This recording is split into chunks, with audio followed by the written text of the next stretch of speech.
Good afternoon. We're going to get started. Ladies and gentlemen, welcome to the 2022 Candidate Forum, jointly hosted by the Chinese American Parent Association, CAPA, and the Families for Education Improvement, FEI.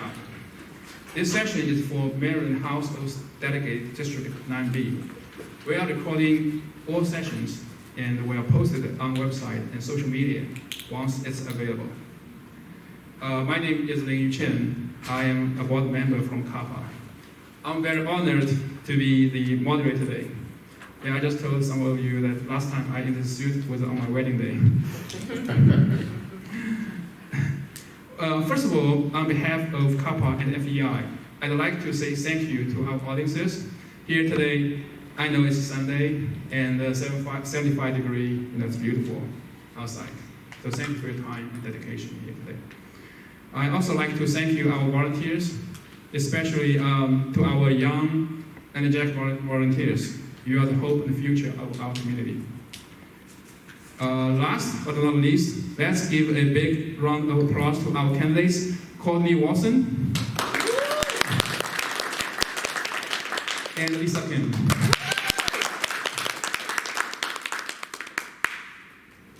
Let's talk about today's agenda.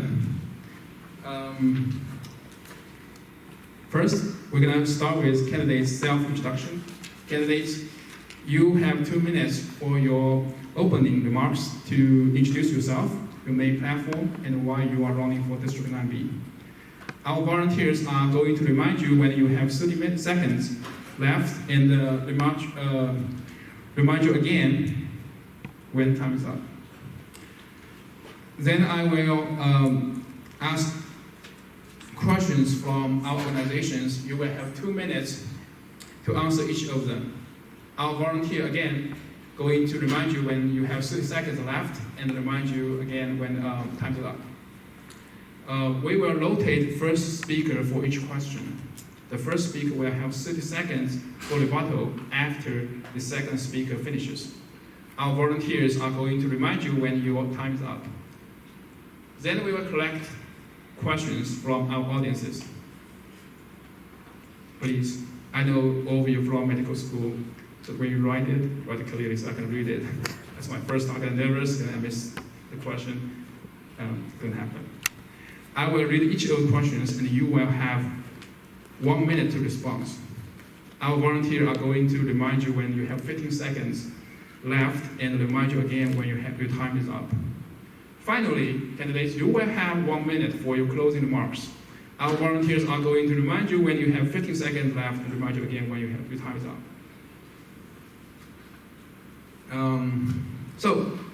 I'm going to ask you questions. The first one is, please state your legislative priority if you're elected. Mrs. Kim, can you start, please? Oh, no. Did you want to do an introduction? Oh, sorry, I forgot that part. I thought the session is over. All right, so let's start the introductions. Let's start with Ms. Kim, then we go with Ms. Watson. Okay, thank you. Good afternoon, and thank you, CAPA, for hosting today's forum. You are quickly becoming the premier forum. My name is Lisa Kim, and I am seeking to be your delegate in Legislative District 9B, Ellicott City. I have worked and lived for many years with immigrant and international folks. After all, I am married to a legal Korean immigrant who came to the United States when he was 6 years old, and we are the proud parents of a son named Jackson. I have worked with many nonprofits over the years, helping to educate, to feed, and to provide all types of services to those in need. For 25 years, I have worked with children and adults with special needs and was a team leader and pioneer in helping a local church implement their children with special needs ministry, which has been a godsend to countless families.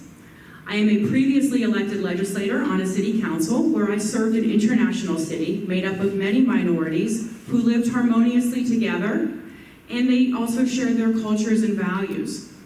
During the time that I was elected, I worked hard to provide true representation to my constituents and citizens. I do not stand for corruption or pay-to-play politics. I stopped a $60 million developer tax money handout for land that has since been developed without taxpayer money. I have supported without hesitation the police, the fire department, and all public safety initiatives, as preservation of a peaceful and safe life is paramount and the cornerstone of serving as an elected official. I was a strong steward of tax dollars, overhauling the RFP and contracting processes. I helped create the Economic Development Commission. Professionally, I'm a financial advisor, and I understand that overtaxation, because of wasteful spending, is decimating our personal finances, costing us our financial futures, and costing our children their generational and legacy wealth. We deserve a delegate who only serves us, a delegate who understands there is no money tree, and a delegate who understands that working as one team instead of opposing teams is the only answer for us. Thank you.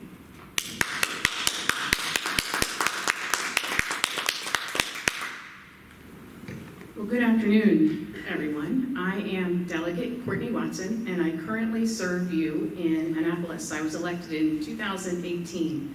It's a pleasure to be here with you today, and in particular, I want to thank CAPA for all of the good work that you do. Basically, CAPA is a wonderful organization that tries to help our community and is dedicated to service and commitment.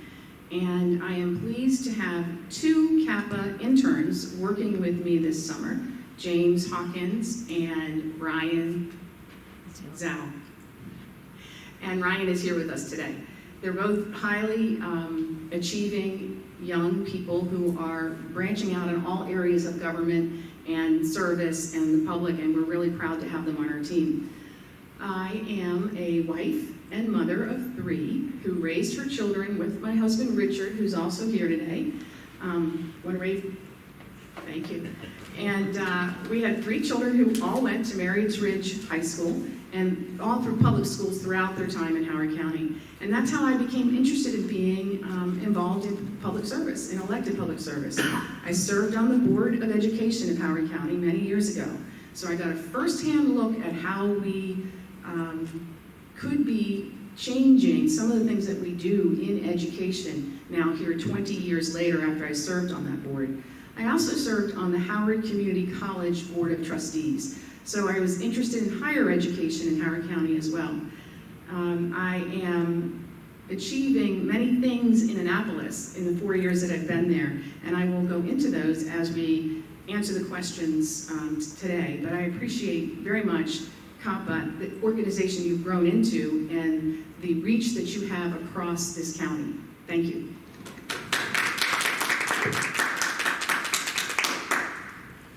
All right, we're going to start the questions session.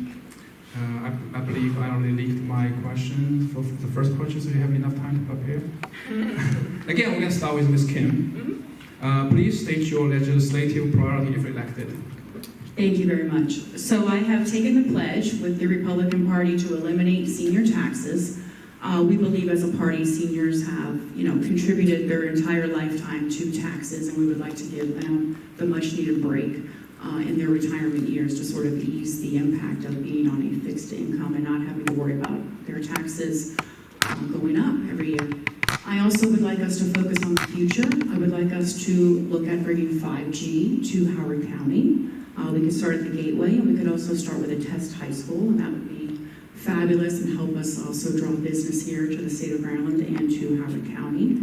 I want to focus on our education, make sure that our children are able to compete in a global job market. We need to keep a close eye on Kerwin and the mandates that are coming down to the local school system.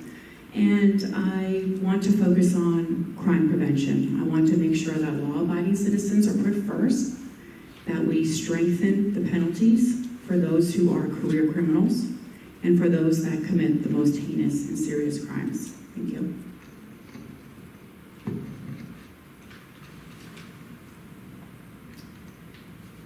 It's hard to sum up in, is it 2 minutes, right? That's correct. 2 minutes. It's hard to sum up 2 minutes all of my legislative priorities. But I think the most important one is education. And there's a Chinese proverb that says, if you are planning for a year, sow rice. If you are planning for a decade, plant a tree. If you are planning for a lifetime, educate children.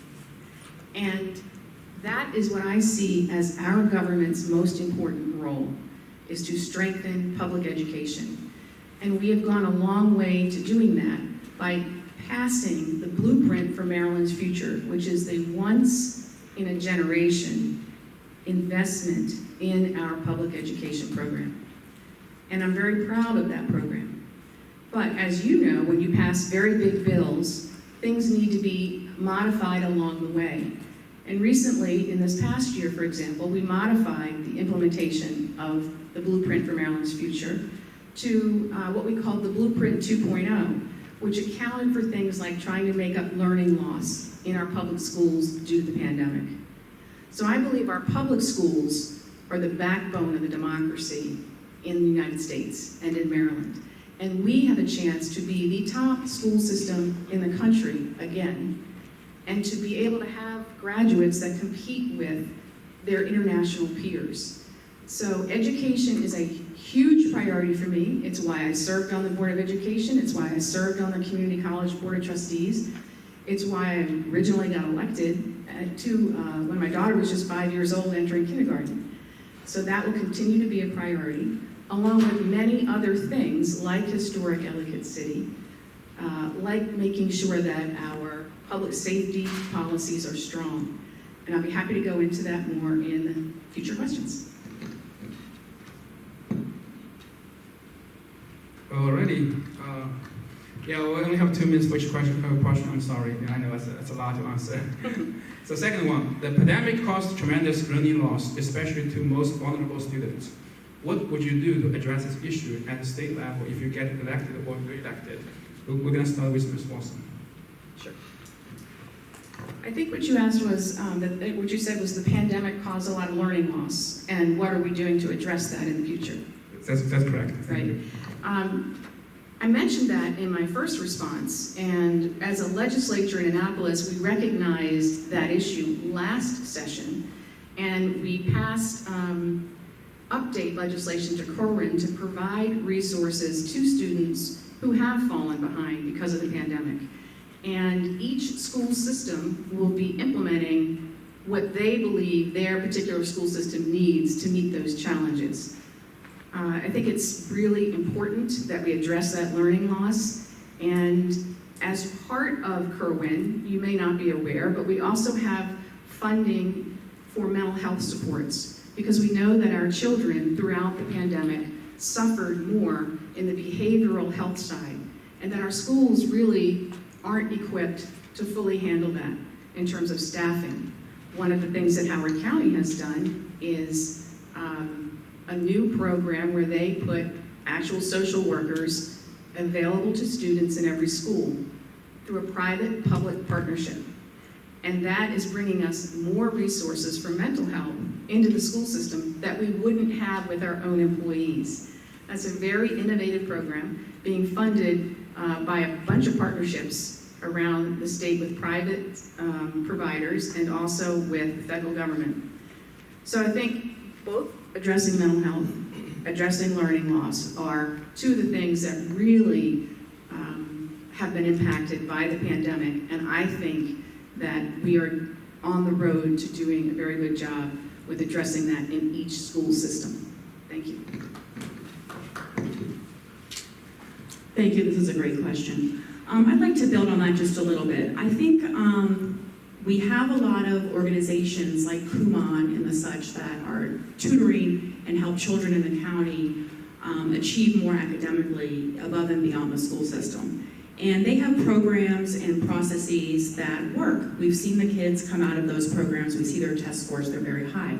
I would like to see our school systems partner with groups like that and get the processes in place inside of the school system that we know work and help build the children academically. The loss that they suffered over the pandemic, I mean, we are seeing some studies that are saying over the course of a lifetime, it will cost $1 million in loss of earned income because of the lack of being able to compete in the job market because of the loss of academics over the pandemic.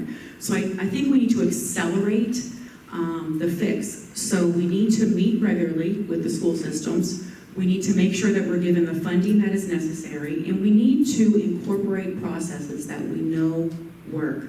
There's no reason to be reinventing the wheel, so let's get these people in the schools and let's get them helping our children and getting them up to speed because they need to be able to compete in a global job market.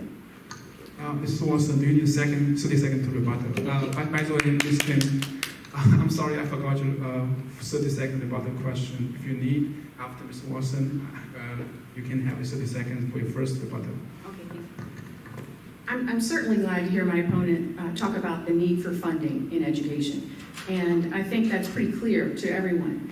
But one of the things that she said earlier was that she was going to eliminate senior taxes.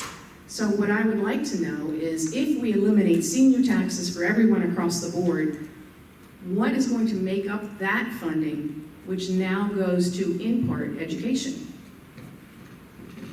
All right, Ms. Kim, do you need 30 seconds for your first question, which is please state your legislative priority if elected? Oh, okay.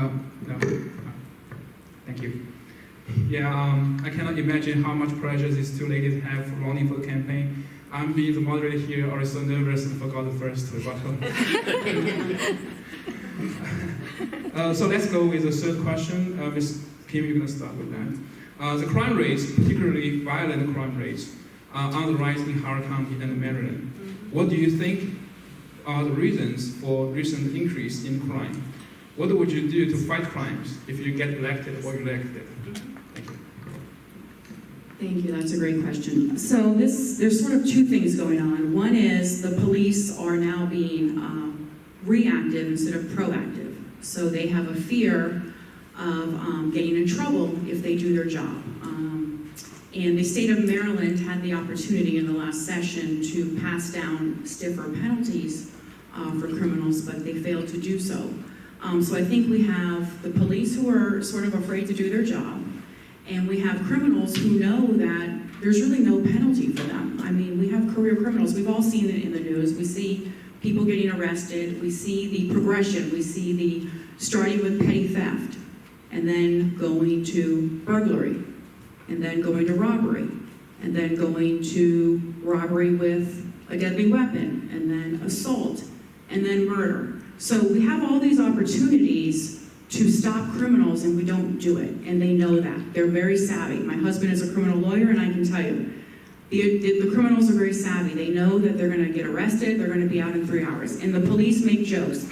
The criminal will be out on the street before I'm done writing the report that I have to write for arresting them. And that shouldn't happen. Criminals should be scared. They should be afraid to get arrested. They should be afraid to commit a crime. So let's strengthen our penalties for criminals. Let's stop the revolving door through the jails and out of the, from the police department and out back onto the street. And let's make sure our police know that we have their backs. And let's support their efforts on the streets. Thank you. Would you repeat that question for me? The crime rates, particularly violent crime rates, are on the rise in Howard County and Maryland. What do you think are the reasons for the recent increase in crime?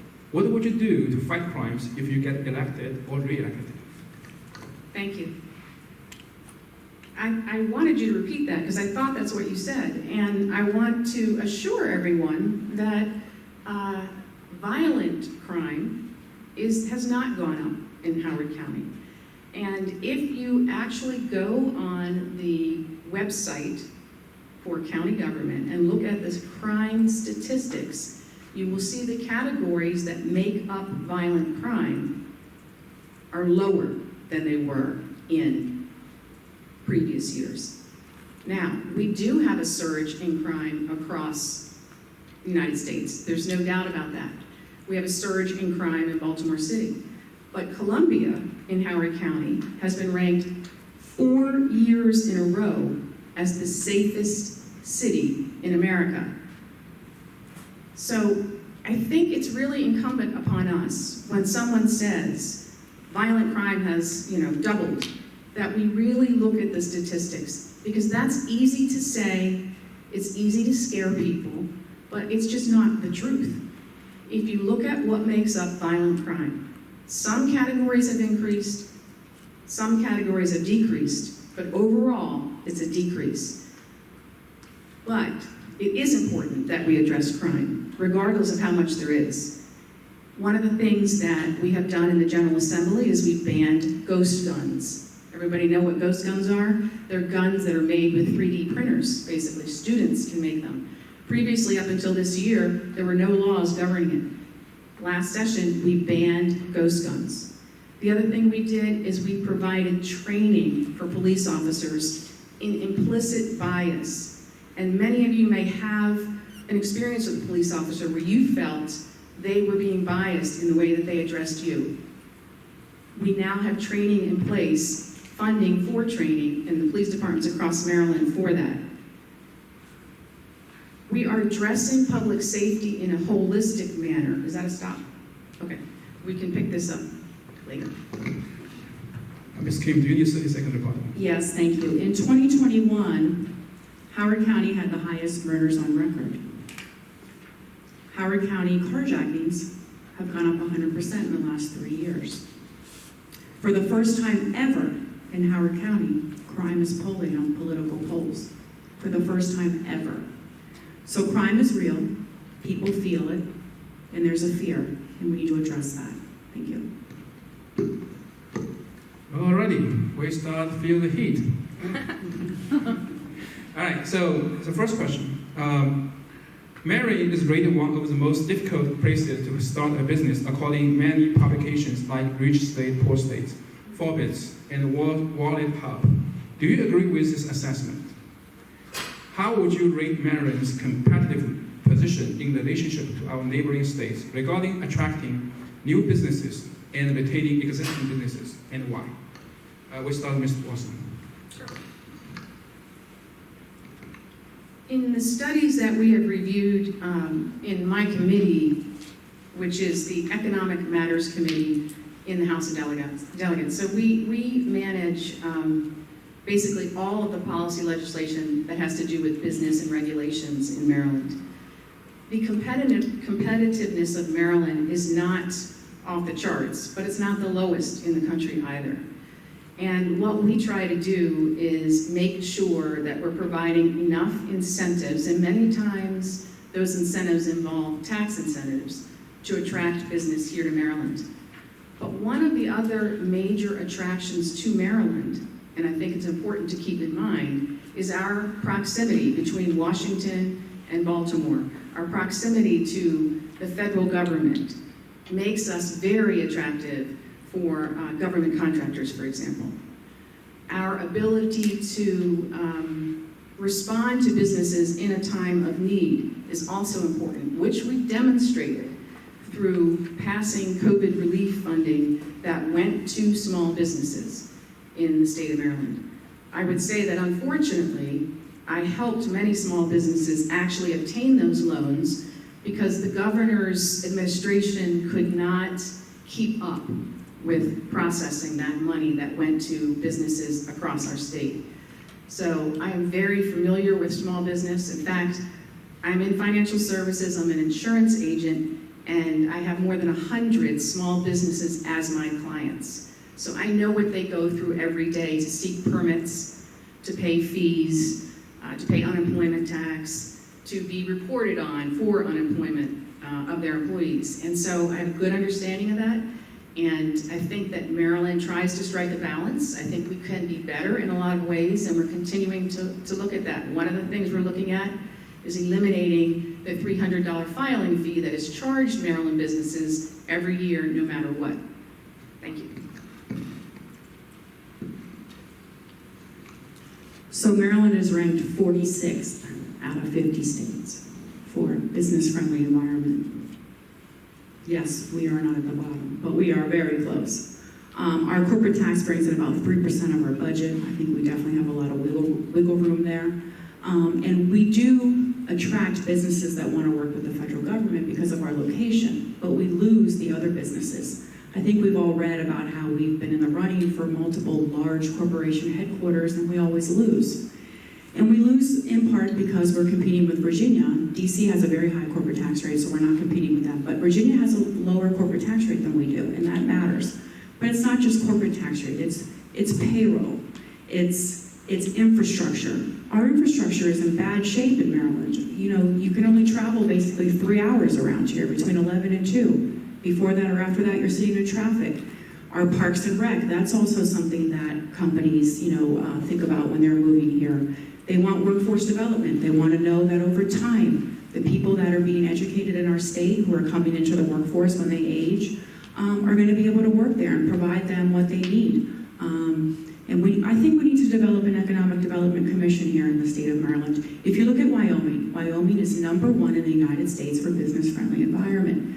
And I've been reading up on them, and I've been watching YouTube videos from their economic development commission. And they speak specifically about things that are drawing the corporations to their state. And I always say, when we see something or someone or a state that is doing something correctly, doing something so much better than Maryland is doing, let's look at what they're doing and let's replicate that here.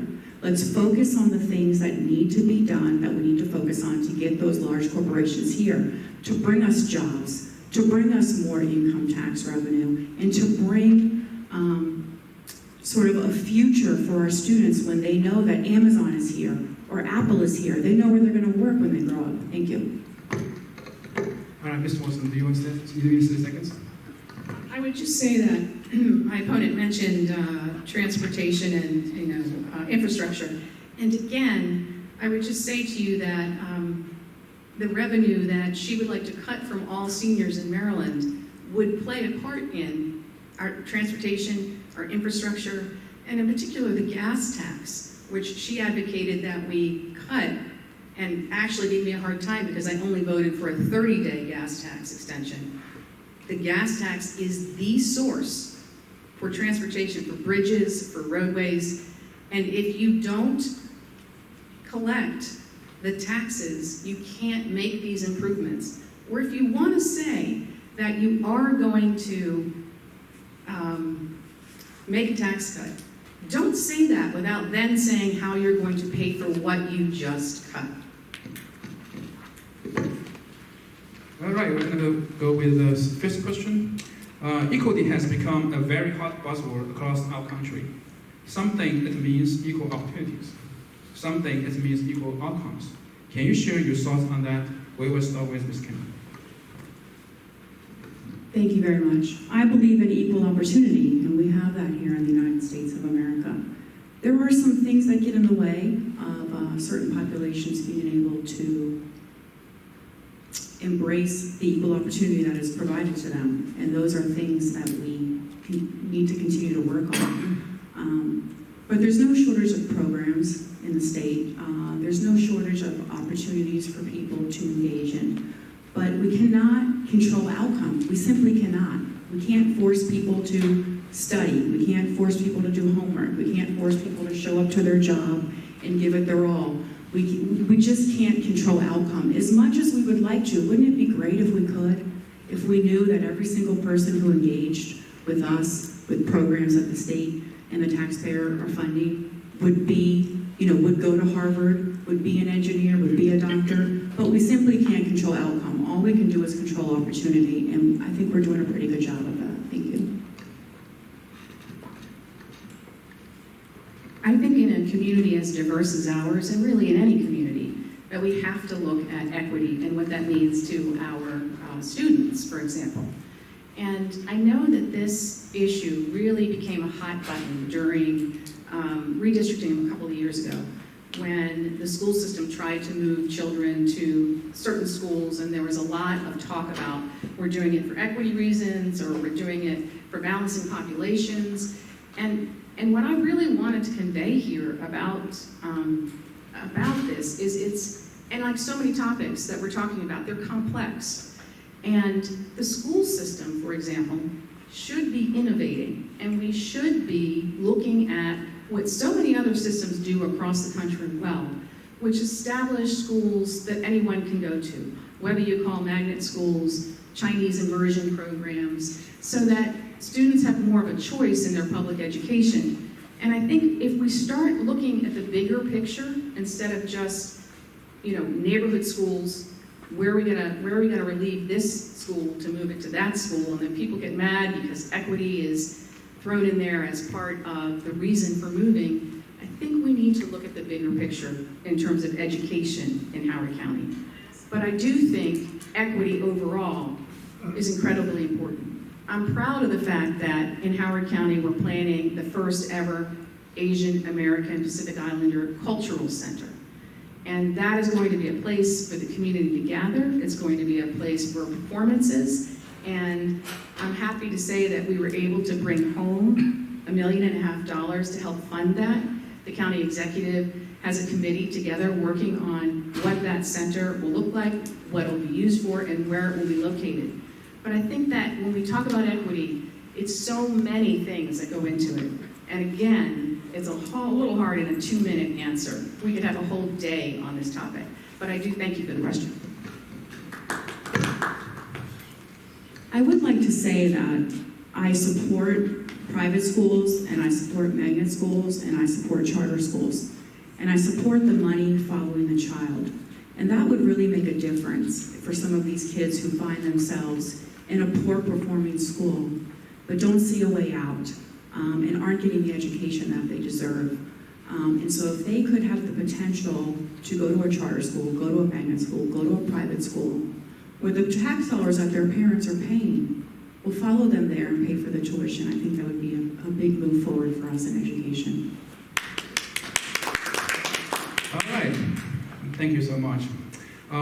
We're going to go to the audience question section. And I have a really big pile right here, so we see the energy here. But unfortunately, because time limits, I can only read them from top to down, so I apologize. The first one, how have you been involved in preventing flooding in Ellicott City? We're going to start with Ms. Watson. Yes. Because Ms. can start. How have you been involved in preventing flooding in Ellicott City? In the last 4 years, Senator Hester and I have been in Annapolis working to help educate our colleagues about the problems in Ellicott City and Milltown that was built at the intersection of several tributaries, and the impact that climate change has had on not only Ellicott City, but across the country and across the world. You've read about horrendous flooding. And we have to change the way we do things. So we have brought home funding for the Ellicott City Safe and Sound Plan, which, by the way, if you're concerned about taxes, will lower your taxes because less county money will have to go into this plan that will help save historic Ellicott City from flooding. But in addition to that, way before then, I worked with many volunteers to organize the relief efforts in 2016 and also in 2018 when we did suffer those catastrophic floods. And I work with the businesses and the residents in historic Ellicott City now to make sure they understand that we are reaching a place where the implementation of this plan will make a difference and solve the flooding problem going forward. Thank you for that question. So my opponent here doesn't get to cause the car accident and then claim to be the hero when she shows up with a tow truck funded by the taxpayer. She is responsible for a lot of this overdevelopment. She has been funded $350,000 of developer money. She had contributions made to her campaign after increasing density for a developer, and that very same developer gave to her campaign. So what have I done to prevent it? I can tell you what I can do, and that is to bring back the urgency. Because I am out there door knocking in Old Ellicott City, and I can tell you that people are scared. Every time it rains, every time there's a threat of a rainstorm, there is massive fear. So let's bring back the sense of urgency, let's get the job done, and get people where they can feel peaceful when it's raining, they know they're gonna be safe, they know their businesses are not gonna be destroyed. Thank you. Next question. I'd like a rebuttal, thank you. Actually, we don't. Do we have rebuttal session after? No, we don't have a rebuttal session. All right, I'll catch it at the next time. Sorry about that. Actually, we have it in the opening. So, next question. When talking about education, it appears most politicians put a major burden on teachers and schools only. What role do you believe parents should play in improving performance and reduce performance gap? We'll start with Kim.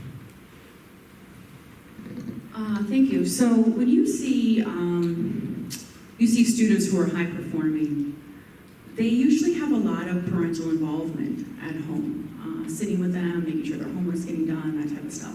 So parents play a huge role in education, but we also need to allow parents to play a role at the Board of Education. So what we've seen recently in Howard County is we've seen hundreds of parents turn out to meetings and say what they want for their children. And then the Board of Education does the very opposite, because the Board of Education has determined that they know what's best for the children. So parents, we need to maintain, the parents having control over their children.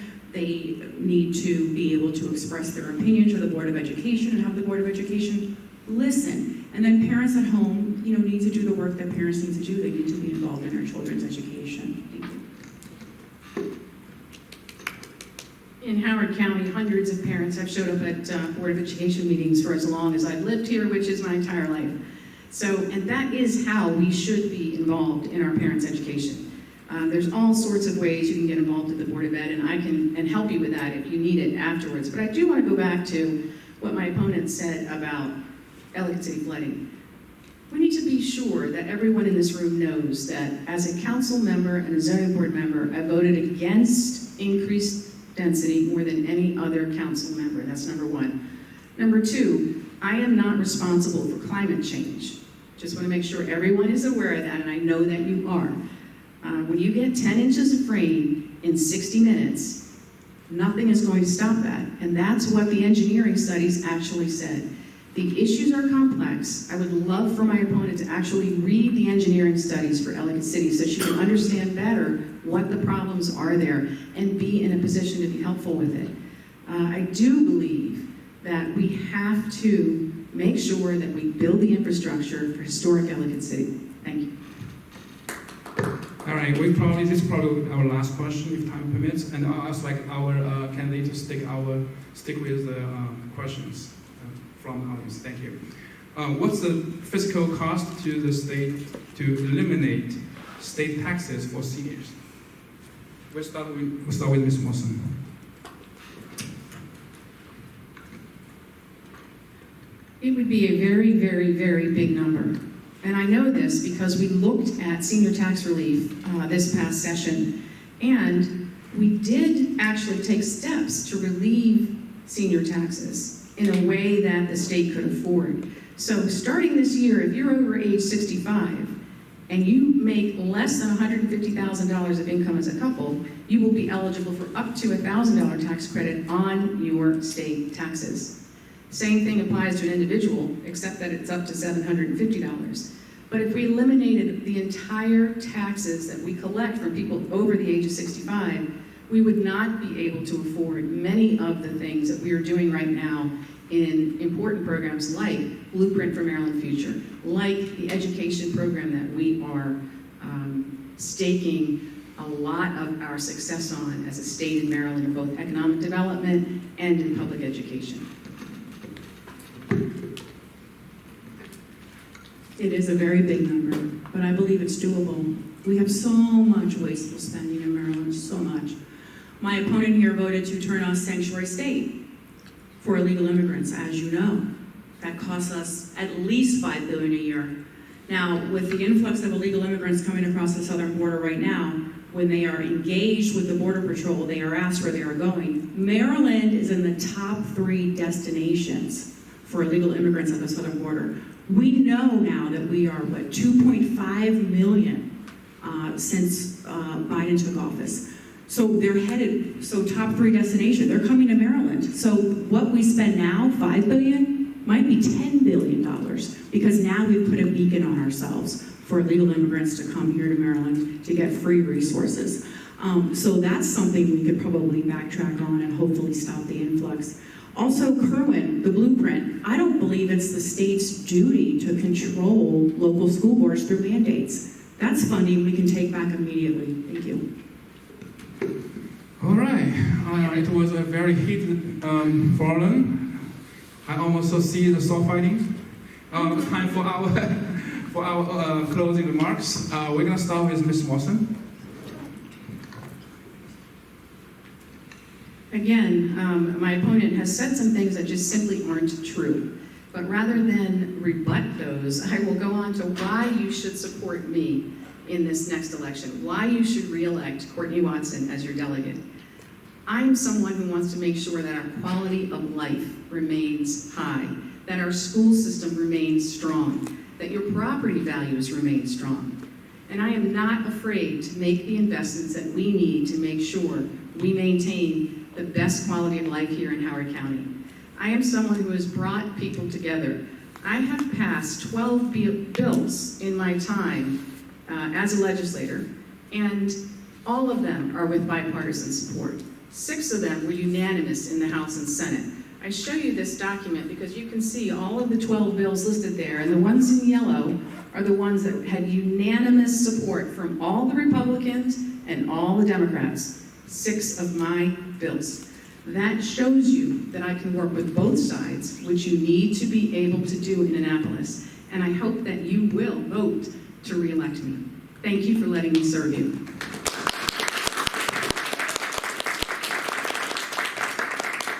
Thank you. My name is Lisa Kim, and I would like to be your voice in Annapolis. I'm running for delegate to bring back the middle ground to our state government. Over the years, we have seen our supermajority state legislature become increasingly one-sided. Good government and representation for our communities lies in the middle. It is through negotiation and compromise that we find representation for all. We are experiencing high crime, high taxes, record inflation, and the quality of our schools is in question. Let's also look to the future. Let's ensure our food security by exploring controlled environment and urban agriculture. And let's utilize modern technology of 5G and renewable energy resources. There is no doubt you have noticed your pockets are lighter and you may be having to make tough choices on where you spend your hard-earned dollars. Our current delegate and legislature have had opportunities to bring us relief and they have failed to do so. Policies that are soft on criminals and hurt law-abiding citizens have jeopardized our safety, and wasted instruction time in our schools has put us even farther behind when it comes to children competing in a global job market when they grow up. We need leaders who will put forth efforts that will help us when we are in need and help us to have the foresight to create solutions that serve us into the future. Thank you. All right. This concludes our today's session for District 9B State Delegate Forum. Once again, in behalf of CAPA and FEI, we'd like to say thank you to your candidates, Courtney Watson and Lisa Kim. Thank you. All volunteers and audiences for your time.